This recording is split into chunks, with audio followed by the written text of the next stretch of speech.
Bismillahirrahmanirrahim. Assalamualaikum warahmatullahi wabarakatuh. Perkenalkan, nama saya Den Setiawan, nomor induk mahasiswa 430 1020 0151. Oke, pada kesempatan kali ini saya akan sedikit menyampaikan mengenai materi yang telah saya pelajari dan dapat saya simpulkan.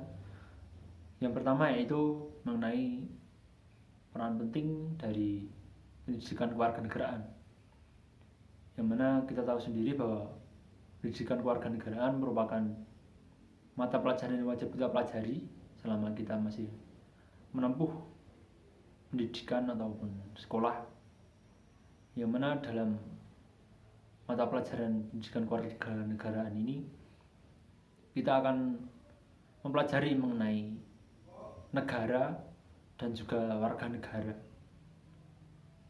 Lebih lanjutnya kepada ketatanegaraan, yang mana hal ini sangatlah penting karena kita dalam kehidupan sehari-hari hidup dalam lingkup negara dan juga kewarganegaraan dan tidak lepas dari hal tersebut.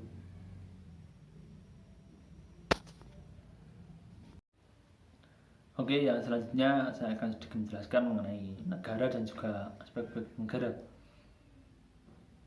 Yang pertama, negara. Negara merupakan mengandung pengertian bahwa negara adalah suatu organisasi dari sekelompok orang yang hidup di wilayah tertentu dengan memiliki tujuan yang sama antara satu dengan yang lain, kemudian ditamengi dengan sistem pemerintahan yang kuat, seperti itu.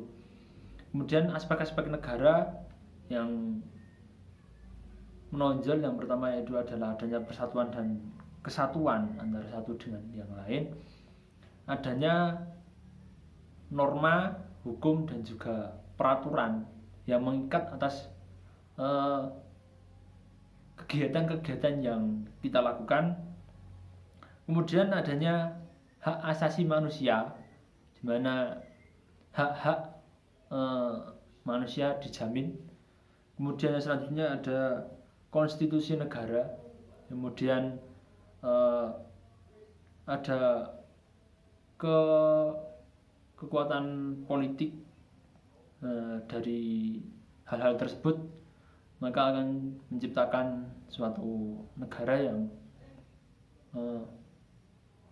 bisa dibilang sebagai negara yang kuat, seperti itu. Yes. Oke, selanjutnya saya akan sedikit menjelaskan mengenai hubungan warga negara dan juga pemerintah.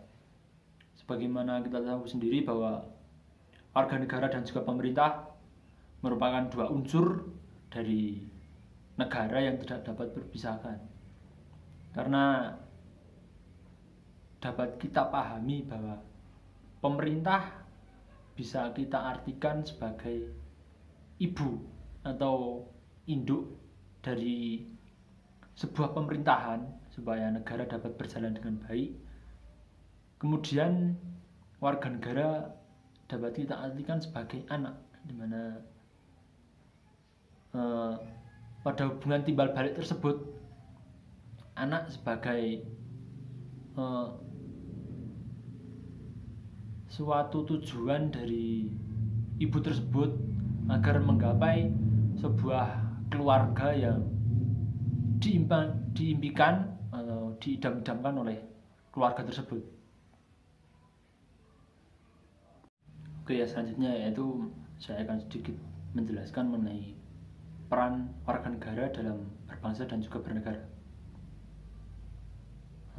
Dalam peranan tersebut dibagi menjadi 4, yaitu peran positif, peran negatif, peran pasif dan juga peran aktif. Yang pertama yaitu peran pasif, yaitu kepatuhan warga negara terhadap perundang-undangan yang terdapat pada tempat tinggal tersebut.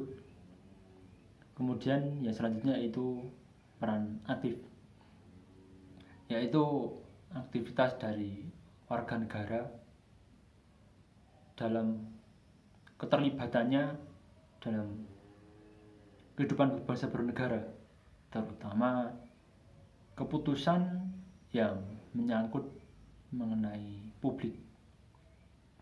Kemudian yang selanjutnya yaitu peran positif, yakni permintaan dari warga negara atas pelayanan negara untuk memenuhi kebutuhan dari warga negara itu di kehidupan sehari-hari. Kemudian yang selanjutnya yaitu peran negatif, di mana peran ini yaitu permintaan dari warga negara untuk tidak terlibat dalam kehidupan berbangsa dan negara. Begitu. Sekian dari saya, kurang lebihnya mohon maaf. Wassalamualaikum warahmatullahi wabarakatuh.